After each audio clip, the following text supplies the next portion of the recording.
see.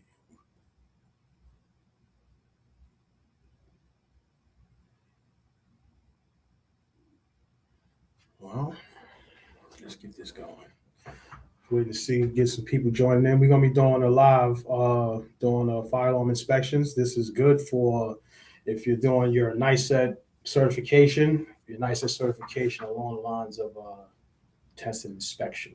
All right, so we got a lot of information today. I'll go through the course, go through this. Actually, I'll go through the presentation. It's not really a course; it's just a little presentation of what you can expect on the NICET exam, especially from a inspection, testing, maintenance perspective, not a service tech perspective. So um, this right here just be like fire alarm inspections 101 and what NICET level 1 is really testing about. All right, so let's get straight into it. And if you join the live as I'm going through this, you could just run your questions on the chat and I get to the questions at the end. Um, the school community, the link is on the side. So if you want to join the school community, it's 3 tiers. Tier 1 is like level 1, tier 2 is level 3. Tier 2 is level 2 rather, and tier 3 is level 3 and 4. But we'll get through the whole presentation as we go along through the whole thing. All right. So let me first figure this out. How do I?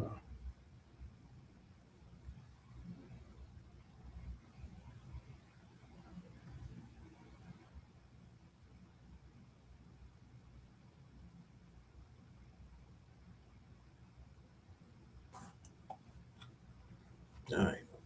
So here's the hard truth. Most techs are just studying NICET the wrong way. They're trying to memorize this information. They're going through the code books, for hours trying to study chapter by chapter by chapter, but you're not going to be able to get the information into your brain module like that. You don't want to study in long chunks because all you're doing is just pretty much overwhelming your brain. You want to study in small increments. So as we go through the presentation, I'll give you some ideas on how you can do it.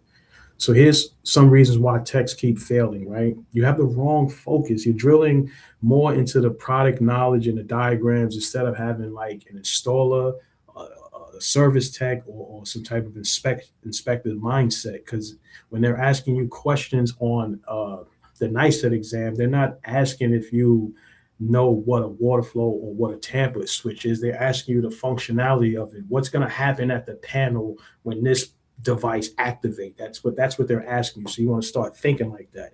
So you don't want to start studying the wrong material. The right material is the NFPA books.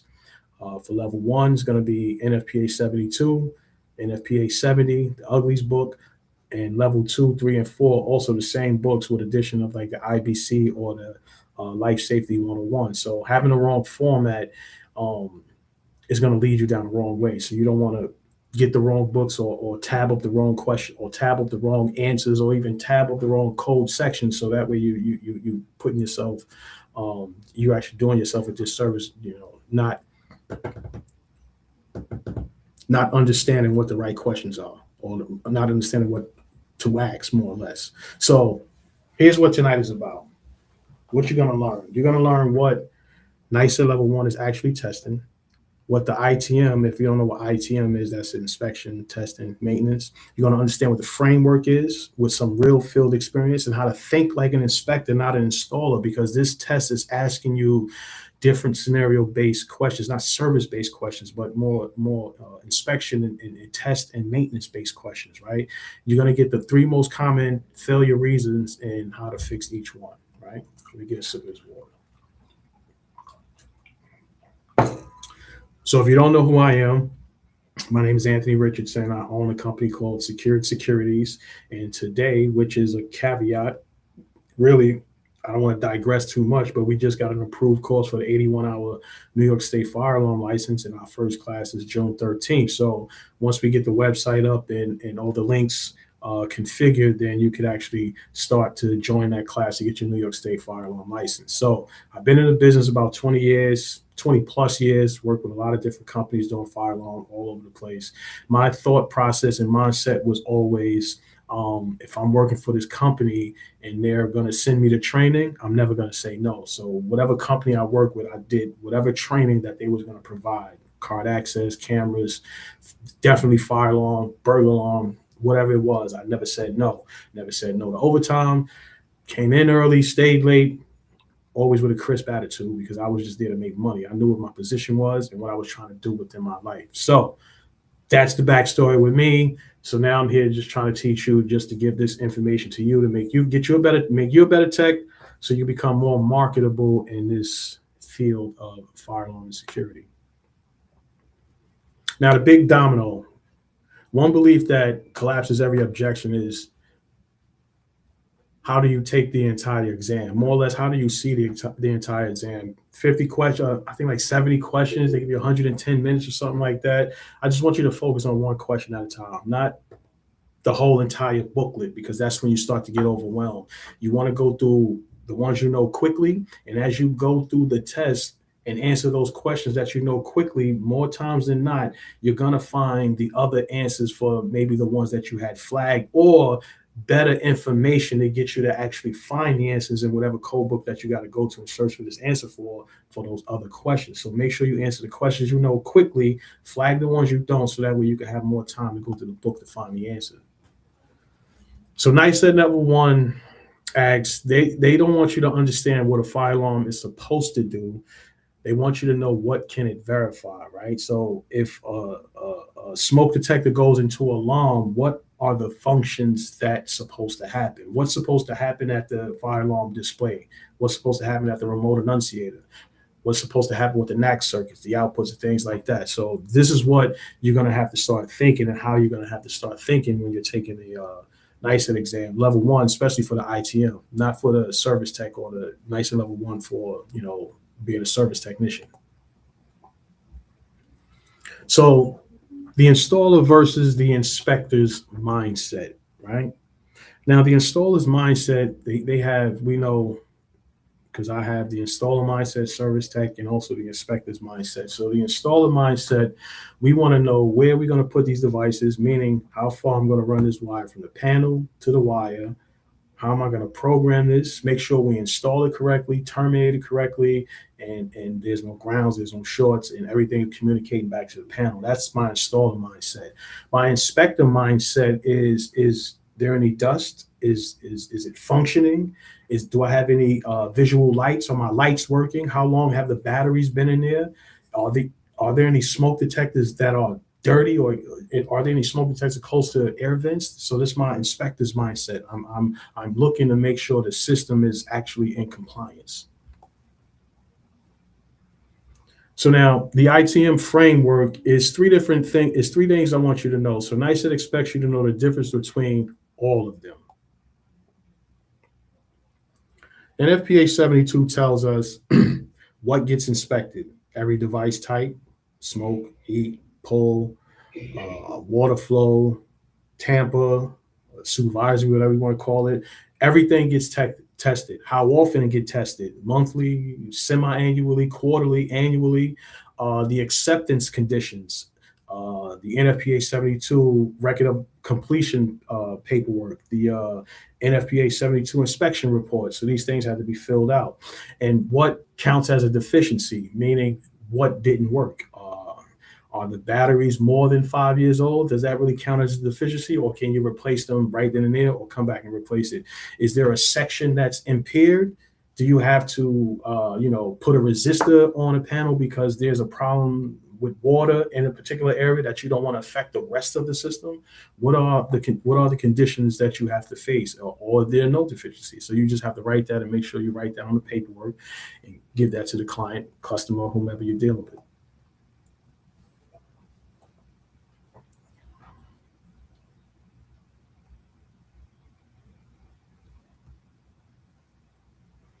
So the 3 ITM, inspection, test, and maintenance definition is: inspection, visual only.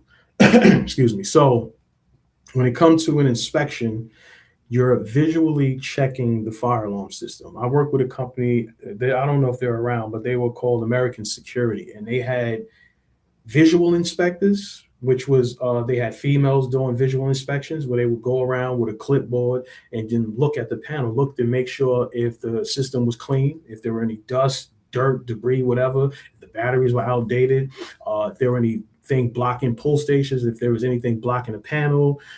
anything. So that whatever that was visually wrong with the fire alarm system, these people wrote that down. And then there's the testing aspect of it. The testing aspect is the functional operation. When you blow smoke into a smoke detector, what's going to happen? It's going to sound the alarm. It's going to enunciate at the fire alarm control panel. Smoke detector is in alarm, whatever the location or area of that smoke is. The horns and strobes or speaker circuit may go off. The doors may close. Fans are shut down. So a bunch of different things are happening in the testing, and you have to verify all of the operation. And also that signal that's going out to central station. And then you have the maintenance. This is could be smoke detector calibration, battery load testing. You may want to do a purge test. You want to make sure that these operations happen under the maintenance. So if there's like an intermittent ground fault, you may want to search and try to see if you can find that, which I doubt, but you want to perform these preventative maintenance steps on the fire alarm system. So if you have to blow smoke inside of the chamber for the smoke detectors, do that. That's what you have to do. That's part of the maintenance. So inspection, like I said, visual only. You're only there looking to see if the smoke is painted, pull stations are not blocked, notifications are not obstructed, and the main panel is accessible and has no troubles. So some common real world inspection failures: missing device labels. Sometimes on an Edwards system, they have like, extra device, missing devices, or devices with no labels and it's on a loop and you can't find where it's at. Or some systems like a Simplex, I'm not sure the new ones, but the 4100Us, if there was an extra device, you'll have an extra device on that circuit. You just got to find it. So missing device labels is a big problem. Post renovation drift, that's sealing changes after renovation. So a smoke detector could be already in static location, and now they made some changes and they put an air duct next to that smoke detector. You got to identify that, so that way either you move the smoke detector or put the smoke detector in a different area that's going to still provide the same coverage for that area. You have some hidden power supplies. I hope you don't have no hidden power supplies, but you should have transponders if you have a Class E, Class J, or a large system. There should be transponders, back boxes, and things identified, and you know where it's at because everything is on the plans and drawn out. So there should be nothing hidden on a fire alarm system. And you want to make sure you have updated drawings. And I got a typo, updated. That's crazy. You want to make sure you have updated drawings. So your drawings definitely have to be updated and it has to be current to what's actually installed on the fire alarm system.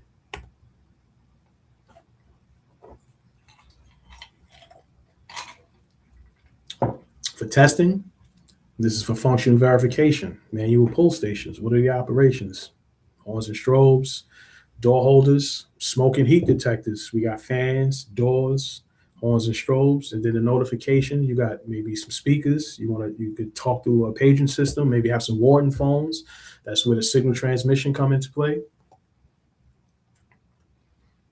So the three signal types are alarm signal, supervisory signal, and a trouble signal. And they also have monitor signals. Now, a monitor point usually don't activate the trouble signal on a fire alarm control panel because it's just a monitor point. They usually use monitor points to monitor the status of a fan, or rather a damper if it's open or closed, or rather a fan too. If a fan is running or if a fan is off, you can monitor that too. But most things is a supervisory, trouble, or an alarm signal.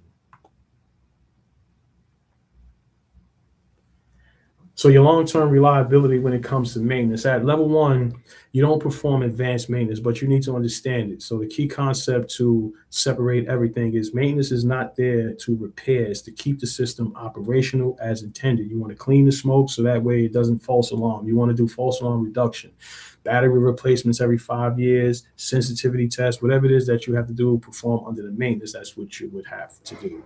A lot of times under the maintenance, you would literally have to do like a purge test, and within that purge test, you gotta fill the room up with smoke. Something we did when we transformed Madison Square Garden. When I was working with Simplex, we actually filled that whole arena bowl up, literally the whole arena bowl up with smoke. And when we activated the purge system, we got it out there in like 2.2 seconds. You got to see it work to know that it's gonna work. So I want you to write this down. Inspection, visual only. Testing, you're looking for the functionality of the fire alarm system.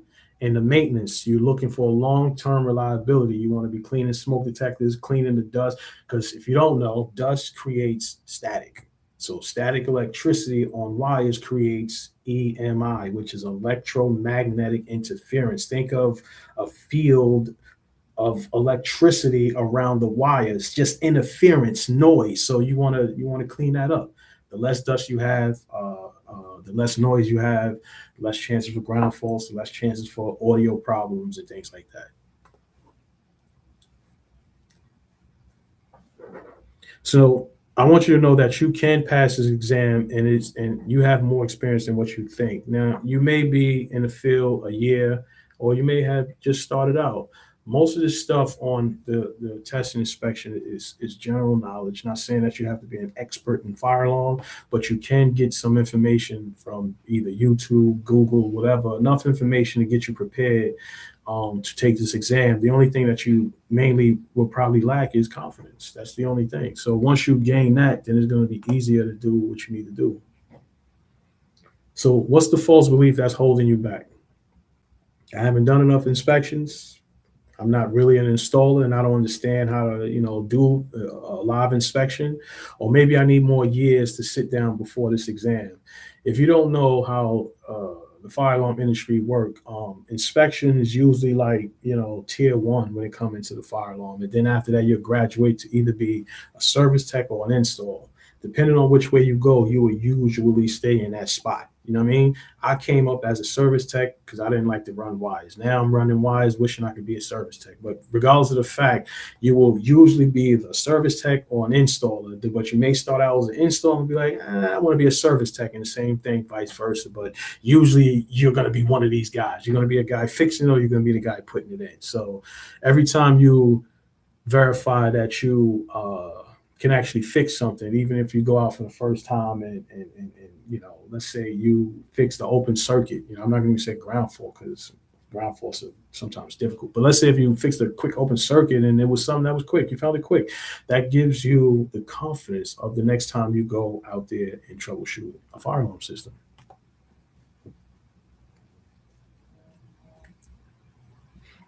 So if you have a framework, that's always going to beat your field time. So if you pass inspection your first year, it's not that you didn't study, or it's not that you didn't gain the experience, it's that you was able to understand what you needed to learn. You did it in small increments, small chunks, and then you retained the information for when you went and took the test. So if you join a school community, what we have is a school community, and if you join it, what we're gonna have there for all levels of NICET, we're gonna have a bunch of videos. I can't even give you the number, but it's going to be like 9 or 10 modules each level, and each module will have about 7 lessons. So somewhere around 70 videos per module, right? Per NICET level. On top of that, you have your cheat sheets. You have, if you can't afford to get the books, I have PDFs, over 900 slides where you can get, the codes, the more or less all the codes from all the 4 books that I use. Accountability tracker, a whole bunch of information. Test, Quizlet. I have a Quizlet outlet also that you will get access to, where you can just practice and take the test, and it'll let you know what areas you're weak in, and it'll focus on those weak areas and build you up to those strong areas. It's a bunch of stuff. So a lot more than what I should be giving away, but you know what? It wasn't there for me. And I feel that if I could give you guys this information, I could give you guys this work, and you start passing your NICET exam, and you coming back over here and say, yo, Hank, I passed the NICET exam, and then I start getting a bunch of people passing the NICET exam, we can become an accredited course just like those other guys out there. And we don't have to go to those other guys. We come straight through here with this vertical business where you're going to learn how to be a fire alarm tech. You're going to get your certification, and you're going to be able to continue your education, get your CEU credit, so that way you can keep your NICET. You're going to learn how to start your business, and you can get your fire alarm license. Come on now. The only thing I don't have is a fire alarm panel. That'll be the next step. I think I'm talking too much. Let's get on to the slides. So the real requirement for level one is you want to think systematically about what the system is supposed to do, right? Not every job is structured to think about the intent of verification. So you want to learn the ITM framework from where you are right now. Right? NICET Level 1 is built on the inspection, testing, and maintenance, and it's learnable regardless of your current experience.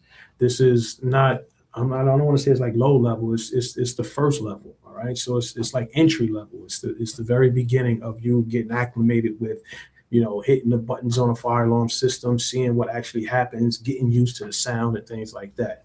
And you want to label your existing field work correctly. You're already doing inspections or working with someone who is probably taking lead. So you just want to pay attention to what you're doing, the paperwork that they're filling out, how they fill out the paperwork, how they submit it to the office, what type of system they're using. If you have to scan, there's companies out there that have to, scan each one of the devices to make sure you test each one and have to place barcodes on each one of these devices. So it's a little intense. So I want to shift your external belief to shorten the distance between you thinking that you can't pass the NICET exam to you going there the first time and passing it. I don't care if it's the NICET for the service tech or what we talk about now, the ITM. Excuse me. Whatever test you're going to take, especially when it comes lined up to the NICET, you're going to be able to pass it. Hold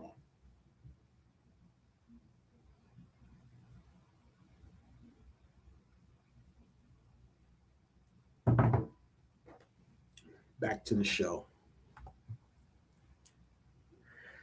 So the top three reasons that tech fail NICET level one, number one is they don't have the right material, meaning that when they go and take this test, they're not even readily prepared to know what books they need to have in the first place. Now, I had that arrogance too coming up as a technician, thinking that, since I was in the field for so long, doing this work for so long, I didn't need to take the book or anything like that.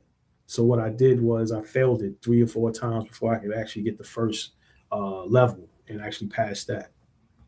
Did this thing stop? Oh no, we still going. If you got any questions, yo, you could just throw them in the Chismat and we can go from there.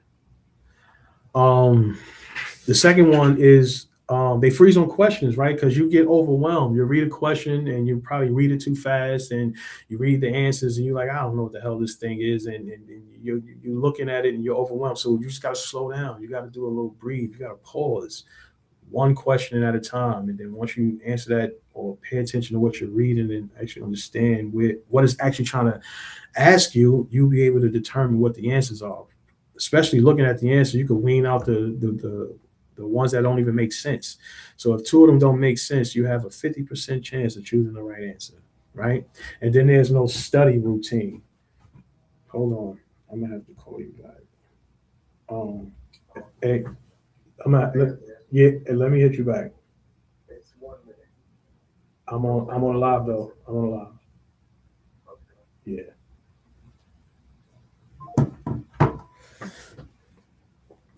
And then you don't have a study routine, meaning that you just sitting there. I'm gonna just read chapter 10. You don't read chapter 10. You don't know what you're reading in chapter 10. The NFPA books is not a book for you to sit there and read. It's a reference book for you to understand how you could actually go through it and whatnot.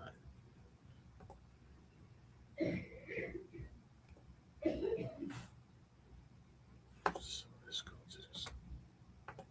All right. So when you study the wrong material, you're going to be answering the wrong questions. You're not going to know what books you need to get to because you don't even have the right books. You're reading the question and you're not even prepared. So you don't even want to be this guy. You want to have the NFPA 70. You want to have the NFPA 72. More or less, you want to have the NFPA 72 because that's pretty much everything when it comes to the performance of the fire alarm system. NFPA 70, that's more or less the wiring, the electrical codes, conduit fills, and things like that. So when you want to learn about power and distribution and things like that, that's 70. When you want to learn how the fire alarm operates, 72. So you're not going to freeze on these exam questions because the anxiety kick in and you feeling overwhelmed. Just do a 4-second breathe through the nose, out the mouth. Pause. So all you got to do, pause, and then read the question one word at a time. And when it comes to studying, the best way to do it is minimum 15 minutes, maximum 60 minutes, right? But you want to rehearsal learn, meaning you want to say it out loud. I call it rehearsal learning, right? So it's like if you're studying for a script, for a play as an actor, you want to say your code out loud, maybe put a ring to it. You want to say the question with the answers out loud, maybe put a ring to it. So that way it's imprinted inside of the brain module and it becomes memorization after that. So short chunks of study time is how you retain this information over time. So if you are like, I'm going to take the test in 2 months, and in the next 30 days, so 30 days prior to me going to take this test is for level 3, and for 30 days prior for me to go take this test, for the next 29 days, because on the 30th day I'm not going to do any study, so for the next 29 days I'm just going to be studying short increments of the chapters that I need to be studying, and I'm going to put a week. If it's 4 chapters that I need to brush up on and study on, I'm gonna do 1 week a chapter. I'm gonna do it slow, 1 week a chapter, so that way I can retain it, rehearse, video record it, write it down, whatever it is that I need to do. But I'm not going to overwhelm myself sitting there with a bunch of books for 4 or 5 hours trying to figure all this stuff out. That's retarded. We're not going to do that. Now, all 3 of these are fixable. The first one is you want to anchor everything into NFPA 72 Chapter 14. Chapter 14 is the actual source for most of the majority of the questions for the ITM, right? The second one is you want to train on scenario-based questions, right? I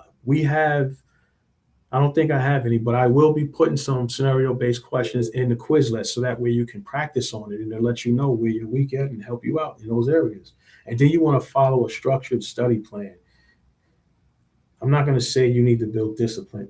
Just what you need to do is just say, I'm going to do this at this time every day before I take this test. And after that, you don't even have to do it no more. Only when you want to prepare for the test, just get focused on what you need to do.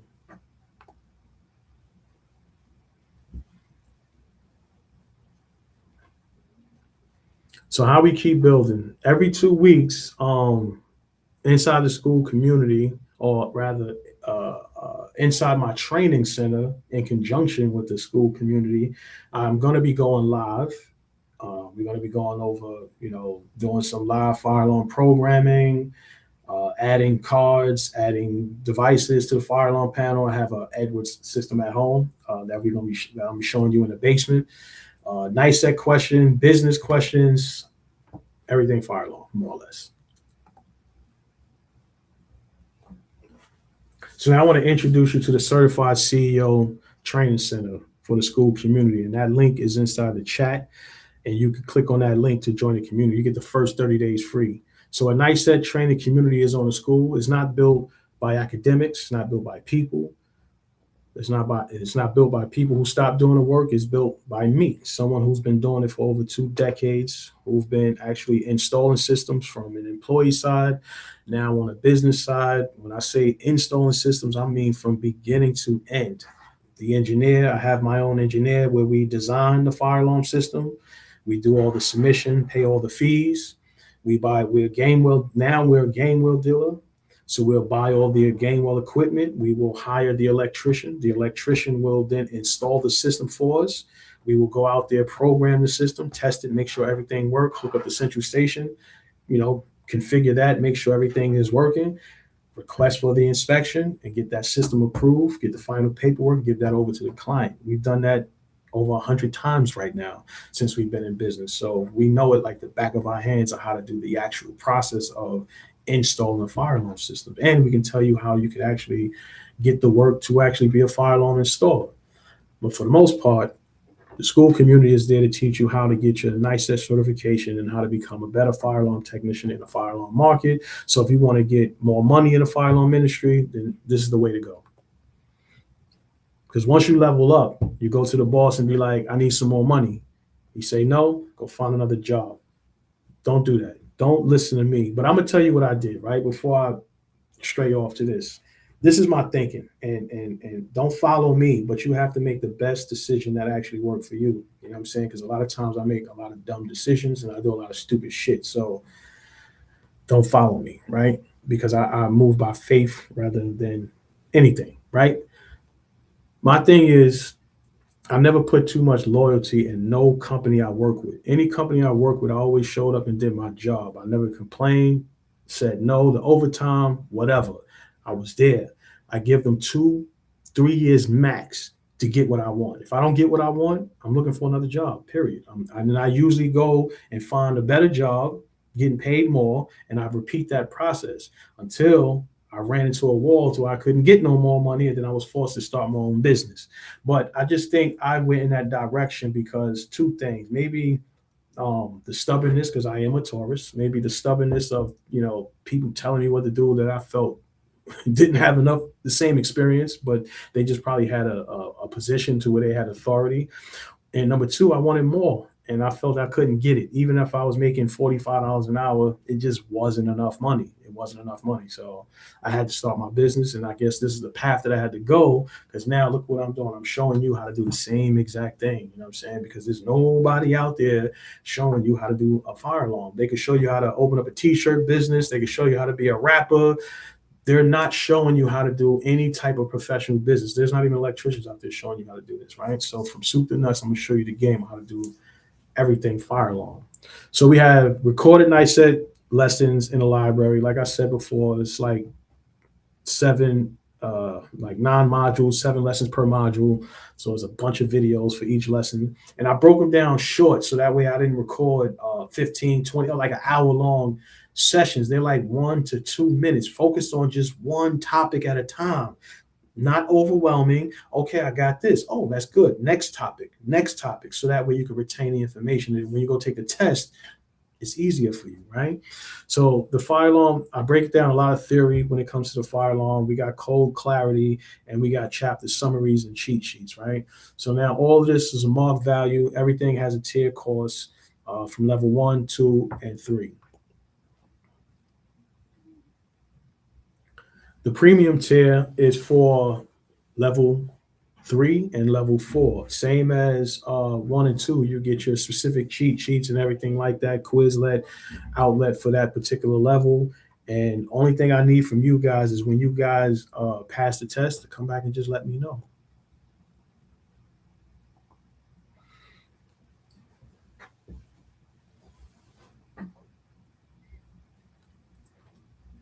Now the VIP tier, you'll have direct access to me. This is the top tier. Not only that, we're going to be going live every 2 weeks, where you can have also access to that too. But you'll get access to a direct text line to where you could hit me up to ask me any questions that you need to ask live and direct. Most times I don't get back to you right away, but I will get back to you. So don't assume that I'm sitting by my phone waiting for you to text. So tonight, right? Tonight, and not even tonight only, but this is what the cost is for the tiers. This is 3 different tiers. First tier is like $30. The second tier is about $50 or $60, and the third tier is about $150. So for everything that's included inside of the school community is stacked over about $1,000 value for everything that's actually going inside of this school community, where you won't even have to pay nowhere near that, right? So the good thing about continuing education, or the good thing about bettering yourself, is that you can always get more money. You become more marketable. That's why my mindset was, I'm not going to say no. Yeah, you want me to stay late? Sure, no problem. You got some training? Sure, no problem. I go away for a week, 2 weeks, whatever. The more certifications you pile up, you start to understand one thing, that all of these systems are the same. They just talk differently. It's like really dealing with different types of women. If you know how to deal with women, you should be able to deal with the multiple different fire alarm systems. So it shouldn't be difficult and it shouldn't be a problem. It's just they all work the same. It's just you really just literally have to talk to it differently. That's pretty much the caveat to it and whatnot. So the more marketable you become by investing in yourself, because I paid for my own NICET test. I paid for my own to get my own fire alarm license. So anything that I wanted to do, I paid for. Whatever fire alarm training I had to do, rather if I worked for the company, they sent me the training. But for anything that I did outside of that, that was all on me, and I didn't care how much I had to spend. So what it's saying here that the average jump increase from NICET level 1 to 2, 3, and even 4 can be anywhere between $5 to $15 or 30K bump in your annual salary. You know what I'm saying? So you won't be able to reach 3 or 4 to you after 5 and 10 years you doing fire alarm. But for the most part, your first year you can back to back do NICET 1 and 2 and get that money for yourself. So here's the 3-tier entry points, right? So the standard price is $29 a month. Like I said, the premium price is $59, and the VIP price is $149. And yes, this is monthly, and we go live every 2 weeks. I will be probably going live every week, but on the training platform, it'll be every 2 weeks. You'll just probably have to catch me on YouTube when I'm going live on YouTube or the other social media platforms. But you'll know when. So compare this to other NICET options, right? So you have other programs that's charging you $200 to $500 up front. They have no community, there's no live sessions, and there's no one around for you to ask any questions. And all they give you is a PDF and a login. It's like, give me your money and I'm out the door. But when you come over to the certified CEO, anywhere from $29 to $149 a month, the first month is 100% free. So you could sneak right in, download a little paperwork and get right up out of there if you want to. We got an active community, working text. We got monthly live exam strategy sessions. We have direct access to me, and we have a structured program from start to finish each and every day, right? And we have weekly goals. So here's the guarantee. You go through the standard commitment on your first month. You complete the first 3 lessons of the modules, and if you're done with that and you feel like that was good enough, you want to go further, then you just take the next step and unlock the rest of the videos for yourself. So which tier is right for you? You want to start with standard if your budget is the priority right now, or you can start with premium if you're studying for level 1 and you want to get that information right now within the next 30 days, or if you're starting off with VIP if you're ready to go on level 3 or level 4. So wherever you're at right now, we have that option for you.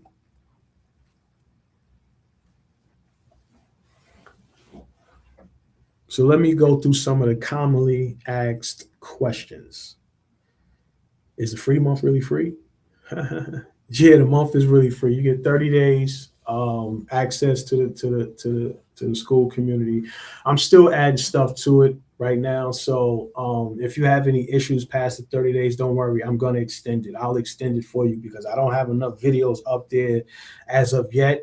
And I've always never waited till I was 100% done before I launched anything, you know what I'm saying? Because I still have all the information right here, right? So I don't have to be 100% prepared. So if you join now and you feel that everything is not there for you, don't worry. I'm going to extend it. You're not going to have to pay until I start getting at least a whole level 1 100% completed, all right? So don't worry, I won't cheat you. Somebody, my man JR the Don, he just passed his night. Said, "That's what's up, bro. That's what's up, man. Thank you, man. Thank you." I've been studying my own nights. Is this different? Solo is. I said solo study works until it doesn't, right? So you don't want to. So everything needs a framework, right? So a lot of times we be freestyling. We freestyle our lives until we actually figure shit out. So if you could actually have the actual steps that you need to take, you don't need to be out there freestyling. So you don't have to study on your own versus studying in a group. All you need is a framework of what you need to study and how you should be able to study it and go from there. The next, I work long shifts. When would I use this? All you need is a few minutes a day.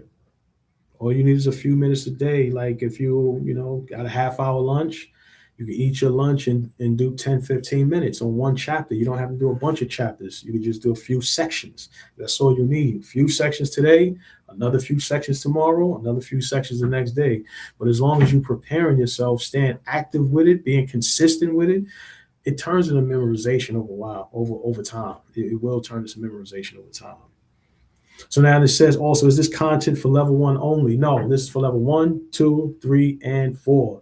I did not add it will focus a little on inspection, testing, and maintenance, but I'm more so focused on really the NICET one, two, three, and four for the service tech, which will actually still bleed over to the other if you go through that as well. It's just more information.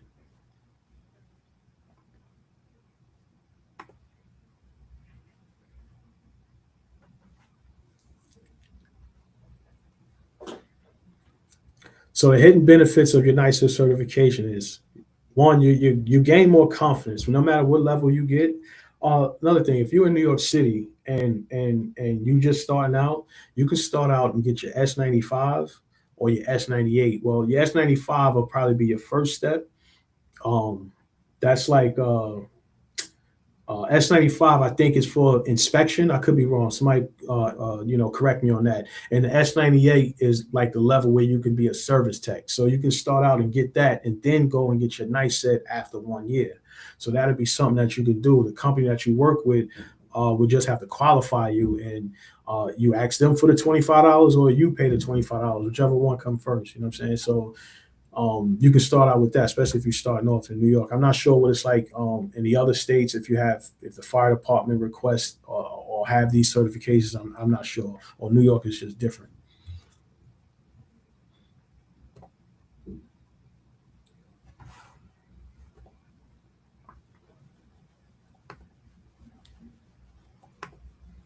I think that's the end of it. So the only question that matters is what's keeping you uncertified, and how much is that costing you right now? It took me. I'm only nice at level two. I'm gonna be honest with you, and I stopped pursuing it when I started the business because the mindset was like, should I just hire somebody who's three or above?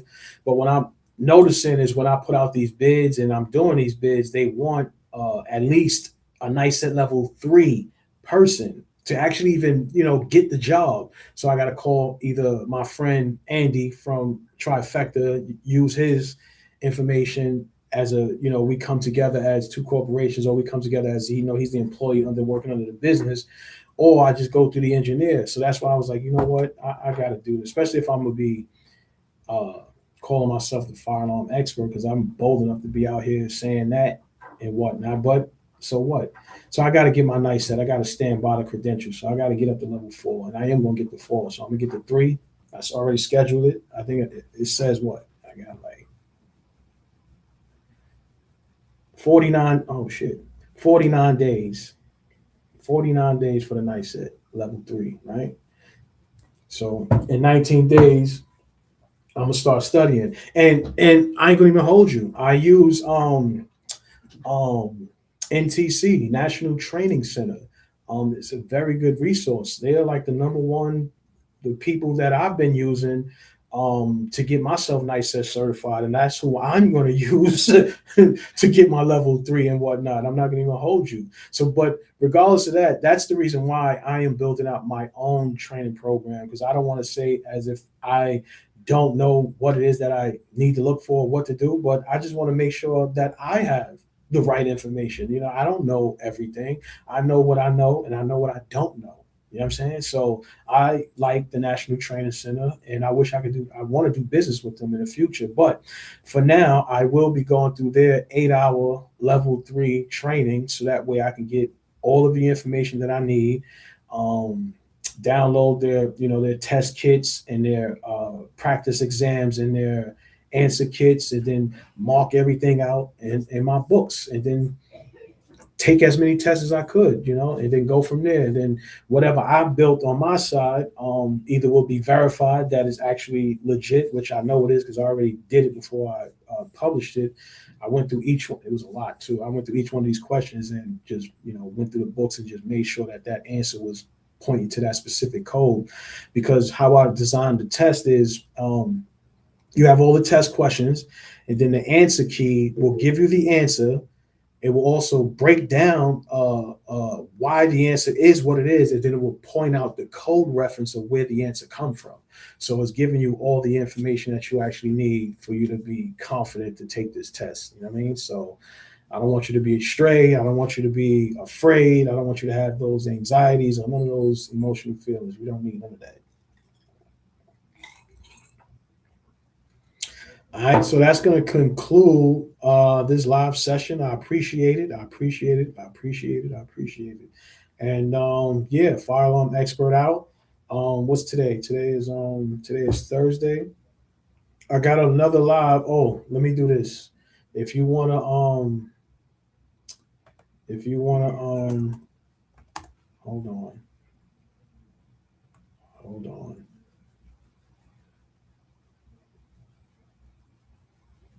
Hold on. Where you at? You can never look for nothing fast when you're looking for something fast.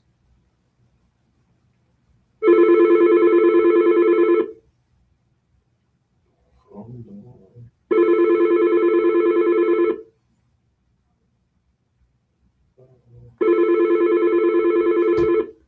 Phones is ringing. All right, so I'm going to paste the live link inside of the Chisnet, right? And the live link, this is what's going to be actually every 2 weeks is where I'm going to be going live. Um, Shit, just doing like fire alarm stuff. I got an Edwards panel in my basement, so I'm gonna be adding smokes, steps at a time, pull stations, adding devices, doing some programming, fan shutdown, purge. I'm just showing some operation with some LEDs, switches, talk about business, things like that. All right. So you can join that. That's free, 100% free. And then the school community, yeah, that's a cost. So I'm out. I'm gonna holler at y'all. It's time to go to the gym. Then I'm heading to the Bronx, and